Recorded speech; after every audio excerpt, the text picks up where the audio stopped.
Saucony pretty much just put racing foam in a super trainer that can be used every single day. Saucony just released the Paramount Max. It's not a streaming service. This is a max stack super trainer. The Paramount Max features a 43mm stack height and a 6mm heel toe drop. It features a full-length Incredi-Run Super Foam, which was initially released in the Endorphin Elite 2. It has no carbon plate and no medial posts. However, it feels incredibly responsive and has a wide enough base that it feels pretty stable as well. The upper is a 3D mesh with a molded heel as well, so you're really gonna have a locked in feel when you train in this shoe.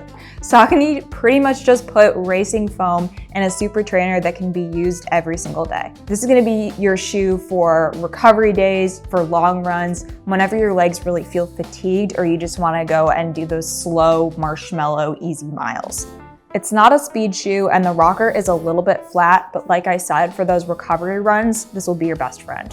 The Paramount Max retails for $200 USD and is available in a standard width only. Enough talk, let's see these shoes in action.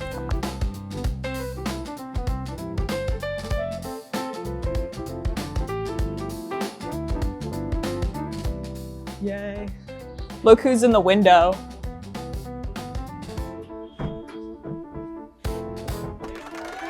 Yeah.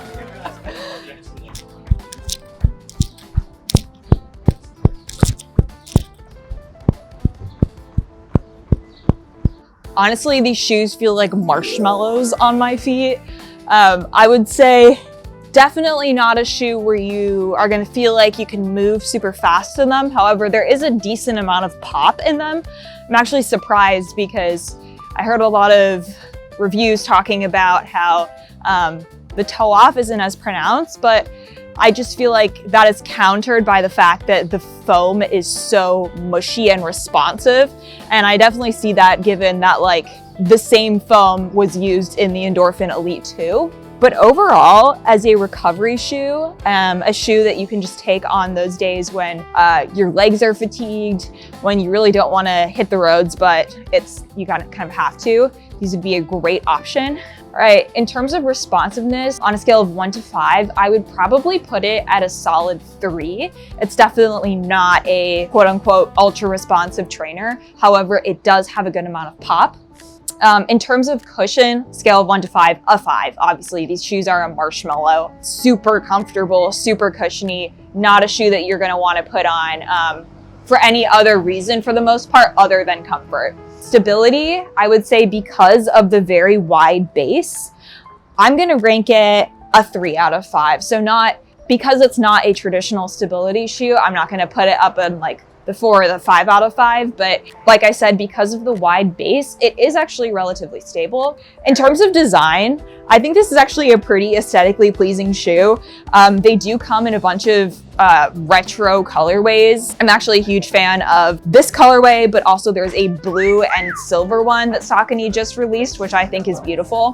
When it comes to value, with this shoe retailing for $200 as a super trainer, it is in that range that I kind of would expect price-wise from a super trainer. However, the high price point, you know, there are other max cushion shoes that you could possibly go for and other shoes that you could take on your recovery days, such as maybe the Asics Nova Blast 5 or 6, the 5 being probably discounted at the moment because the 6 just came out, or the New Balance 1080. But if you're really looking for something mushy, something comfortable, this shoe is a great option. My overall ranking for the Paramount Max is a 3.5 out of 5.